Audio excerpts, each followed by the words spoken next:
you can see, you can notice a noticeable increase in my speed now. And the meter, when I collect treasure, isn't filling up quite as fast. Because the capacity is higher, obviously. Cool. Oh, firework. Oh, someone's stealing something from me there. Yeah, this is your the times 2 there is my multiplier on any treasure that I collect. That is then reset. You lose that multiplier if a thief steals some from you, or if knights steal princess from you, then that doesn't happen. That's one thing I should explain, how the princesses work. As you can here we are, here's one. This carriage here has a princess inside, so you destroy the carriage. So now I've got the little icon next to the dragon. Now it's appeared back at the hoard. When this meter at the left goes up to the top, you get a ransom paid to you, to the sum of what is said on the carriage earlier, which is the basic. And usually, I think all the knights were occupied at the time, but normally like several knights will be sent to try and take it back off you and try to kill you. And usually it's quite difficult to do that, but I think they were all killed or distracted by the other dragon or something at that time. But that's how that works, and that's what the princess rush mode, which I described earlier, was based solely on. There's not as many towns in the modes as far as I can see, and it's literally race between the two dragons to get to the princess and get back to the main starting point, and get back to your hoard, and then defend each princess, and then it's who can get the most princesses back to their base and get the ransom money for. See now, couple knights are coming to try and get this one. I'm trying to defend it. It's quite difficult. Oh, I just got hit. Princess, come on, get there. You can do it. The princess is gone. Did the dragon steal it from me? Must have done. Damn. Yeah, the AI is quite hot on stealing things from you. Actually, it's one thing it's very good at. It's actually owning me on score at the moment. Hopefully that's just because I'm talking, because I usually do quite well against it. So yeah, that's one thing that is done quite well. The AI is actually quite good. It's still relatively easy to beat when you're concentrating. It seems to know what it's doing quite well. Oh, there's another firework truck. And some more treasures here. And I've lost they're no longer scared of me over here, so let's try and deal with that.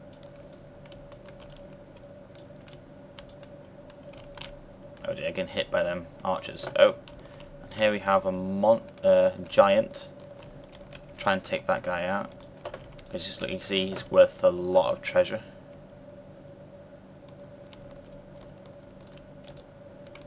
Oh dear, I keep getting hit here and keeps resetting my multiplier, so we want to increase damage and defense here to try and take this guy on. Okay, destroy that town. I don't really care about that town. Oh, does he collect that? Oh, he's actually, as he destroys things, he's collecting the treasure from them. Okay, so increases the value of him. But I feel like I can't really do much about him at the moment, which is quite frustrating. Oh damn, he stole my treasure.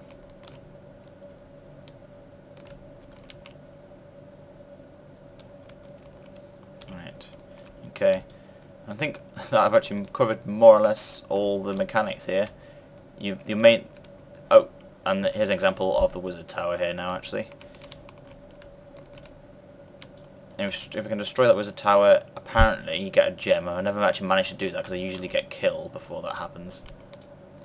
Yeah, I don't think I'm going to be able to kill that anytime soon. It's quite a tough building. If I could upgrade a bit more, then that's what would happen.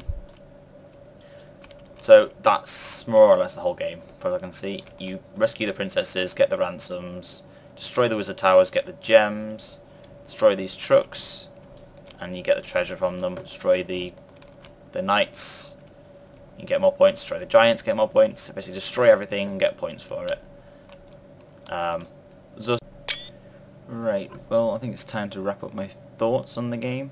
I'm personally not a huge fan of this. I'm quite disappointed with how you feel as playing a dragon. I feel playing as a dragon, I think you should have some more feeling of power. Like you're totally destroying things. I mean, you get to destroy things, but it doesn't feel like you're totally just decimating things. It feels like you're just breathing a bit of fire at them and just slowly wearing them down. It's not really how a dragon should, how at least I envision a dragon playing as a dragon should be. That's slightly disappointing. The animation isn't great on the dragon itself. The game looks quite nice. The style is nice on the scenery and various things, but the dragon itself looks kind of a bit flimsy, which again isn't characteristic of what a playing as a dragon should be. I don't feel. The gameplay it feels pretty repetitive. I mean, once you've experienced all the various mechanics of the game, like controlling the towns, saving the princesses, things like that, killing the giants and the wizard towers, that happens every single game. So once you played one game, you played all the games. There's a bit of variety in the different game modes, which gives it a bit of replayability in that you can play the different modes a couple of times. But the Hoard mode, which I haven't covered here, it's based purely on the combat system of the game, which I've already said I'm not that big fan of. It feels a bit weak, so it's a bit clunky as well, trying to control, so it's a bit disappointing in that respect as well. I think it could be fun in multiplayer if you're playing it with friends, as a lot of games are. You can just have a laugh, just try to steal stuff from each other, things like that.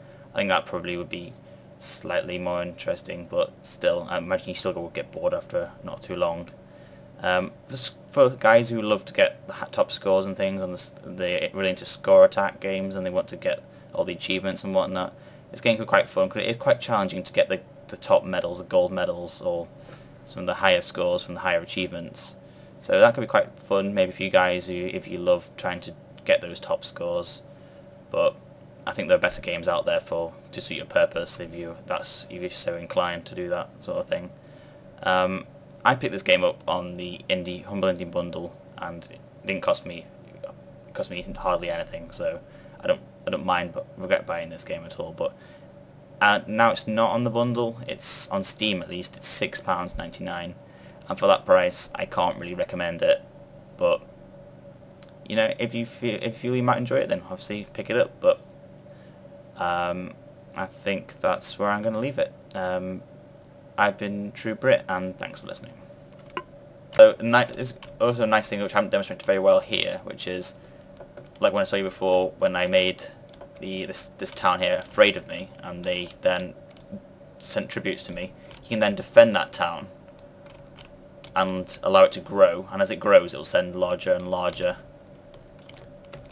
tributes to you. So it pays to defend it against any other dragons on the map or anything like that, trying to reduce its capacity to produce treasure for you. So that's quite a relatively interesting part of the game. These mills just keep increasing the amount of wheat every time, so you can always come back to farm these if you've got nothing else to be doing. But I feel that the gameplay for this is rather repetitive. It's not. There we are. Okay, cool. Well, I lost epically there. That was terrible, really. But I was talking, I wasn't concentrating properly, and the AI is relatively good. So that's credit to them, I guess. Okay, let's go back to the main menu. There we are. And also, if you look at the top left, there's a meter next to the crest, and that is how much fire. So if you don't breathe now, that's the actual fire meter increasing, and as you use it up, as you can see, you use it up quite quickly. So you need to moderate that. That's why you just can't go around and spam everything, breathe fire, everything. Oh, farm though that off now. Okay, now if a spacebar here, I'll show you now. these are the upgrades in the game. This top one is an upgrade of speed, which is quite important in this for dodging the arrows and ninjing in and out from a town and stealing stuff from the town and things like that. So that's quite useful. I'll get a couple of points in that. This is the damage upgrade, so you need to do a bit more damage, I think. This is the capacity, how much treasure you can hold before you have to go back to take it to your hoard. Definitely need that as well. And defense. Oh look, we need a bit of everything. I'm surprised. Speed is most important, so more on that. Okay, and let's go back in. Bumper crop.